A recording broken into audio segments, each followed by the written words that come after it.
Hello students, आपका एक बार फिर से स्वागत है आपके अपने YouTube चैनल विशाल सर एसएससी में। तो प्यारे विद्यार्थियों, आज का हमारा टॉपिक है त्रिकोणमितीय अनुपातों की सारणी बनाना। तो आज के वीडियो के अंदर हम त्रिकोणमितीय अनुपात ज्ञात करेंगे, सारणी बनाएंगे उसके लिए। तो सबसे पहले अपन को क्या करना है, जैसा कि आपको पता है कि त्रिकोणमिति के अंदर 6 प्रकार के अनुपात या रेशियो होते हैं। कौन कौन से होते हैं, जैसे आपको पता है, पहला होता है हमारा साइन थीटा, दूसरा होता है हमारा कोस थीटा, तीसरा टेन थीटा, चौथा कोट थीटा, पांचवा सेक थीटा और छठा होता है आपका कोसेक थीटा।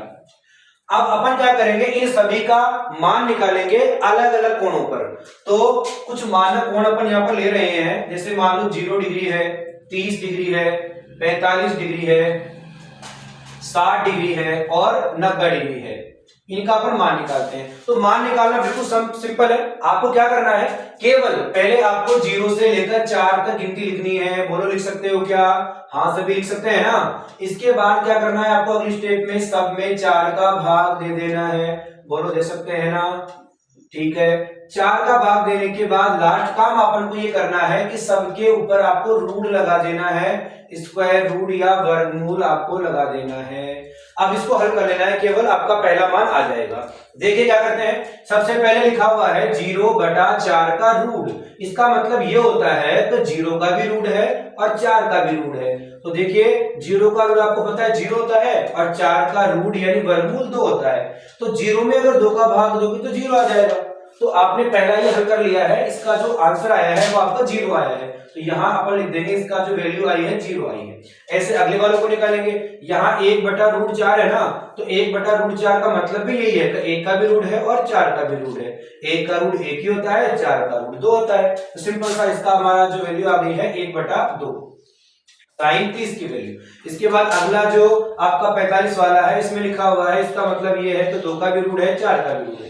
आपको पता है कि 2 का रूट पूरा निकलता नहीं है और 4 का रूट निकालोगे तो 2 आएगा। तो आपका वैल्यू होता है √2/2। लेकिन क्योंकि आपकी जो एनसीईआरटी बुक है ना, उसके अंदर साइन 45 की जो वैल्यू है वो ये नहीं है।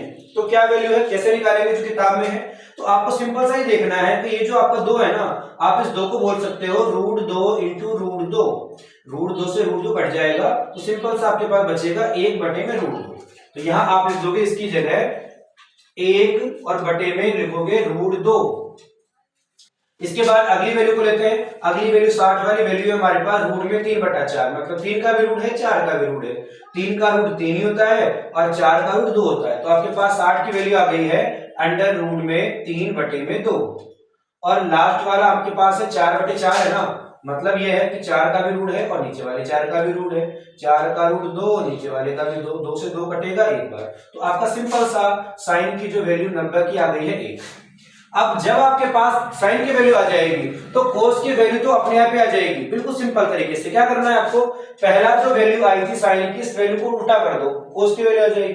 क्या करना है आपको, लास्ट वाली वैल्यू 1 है ना, तो इसको सबसे पहले लिख दो। इसके बाद ये वाली वैल्यू यहाँ पर आ जाएगी √3/2। इसके बाद ये वाली वैल्यू लिख दो, उसके बाद ये लिख दो और लास्ट में लिख दो आप 0।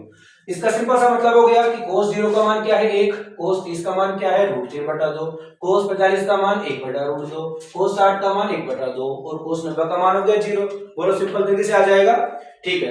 इसके बाद हम बात कर रहे हैं tan की। अब tan की वैल्यू निकालना भी बिल्कुल आसान है। केवल क्या करना है आपको, tan की वैल्यू निकालने के लिए आपको ये जो साइन वाला जो कॉलम है और cos वाला कॉलम है, साइन के कॉलम में cos के कॉलम का भाग दे दो ओनली। बस क्या करना है आपको, 0 की वैल्यू निकालने के लिए पहले 0 की वैल्यू है साइन में 0 और cos की वैल्यू 1, भाग दो बस।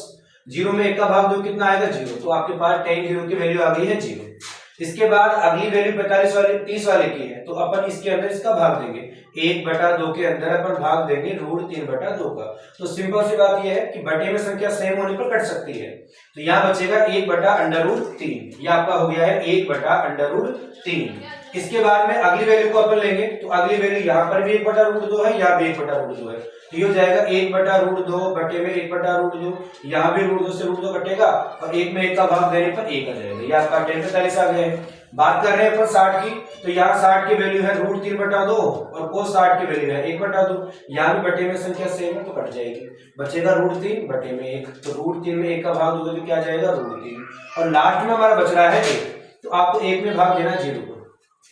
अब बताओ 1 में 0 का भाग कितने बार जाता है? तो याद रखो, अगर 0 में 1 का भाग दे रहे हो तो 0 आएगा, लेकिन अगर 1 में 0 का भाग दे रहे हो तो 0 नहीं आएगा। क्या आएगा? इसको अपन कह सकते हैं इनफिनिट यानी अनंत बोल सकते हैं, अपरिभाषित बोल सकते हैं। तो यहाँ आपका आ जाएगा इनफिनिट यानी अनंत आ जाएगा। इसके बाद अगर टेन की वैल्यू पता हो गई आपको, तो कोट की वैल्यू बिल्कुल सिंपल है, जैसे अपन ने कोस की निकाली थी। आप क्या करो कि ये जो 10 की वैल्यू आई है, इस 10 की वैल्यू को ठीक उल्टा करके लिख दो। सबसे लास्ट में जो है ना, इसको सबसे पहले लिख दो। ये अपन ने कोस ये लिख दिया अपन ने अनंत, इसके बाद ये वैल्यू आ जाएगी, इसके बाद ये वैल्यू आ जाएगी, इसके बाद 1/√3 और लास्ट में आपका आ जाएगा 0। ये आपके पास कोट की वैल्यू भी आ गई है, बिल्कुल सिंपल है। इसके बाद लास्ट अपन क्या करते हैं, सेक और कोसेक की निकाल लेते हैं। अगर सेक की आ जाएगी तो कोसेक उल्टा कर देंगे, सिंपल सा। अब सेक की वैल्यू निकालने के लिए क्या करना है अपन को, कि जो भी सेक की वैल्यू जब निकालोगे आप, तो ये जो सेक होता है ना, ये कोस का उल्टा होता है, कोस का उल्टा होता है। तो अपन क्या करना है कि आपको सेक निकालने के लिए केवल क्या करो, जो भी कोस की वैल्यू थी ना, इस कोस की वैल्यू को आपको उल्टा कर देना है। क्या कर देना है? उल्टा। मतलब क्या कहना चाह रहा हूं मैं, जैसे पहला आपका वैल्यू 1 है ना, अब 1 के नीचे अगर कुछ भी नहीं है तो पहली बात में 1 मान लेता हूं। इसका उल्टा करोगे तो क्या होगा, 1 का उल्टा तो 1 होता है, तो 1 हो गया आपके पास। अगली वैल्यू है कोस की √3/2 है ना, तो √3/2 का भी उल्टा कर दो। उल्टा करोगे 2 पर आ जाएगा, √3 नीचे आ जाएगा, तो ये बन जाएगा आपका 2/√3।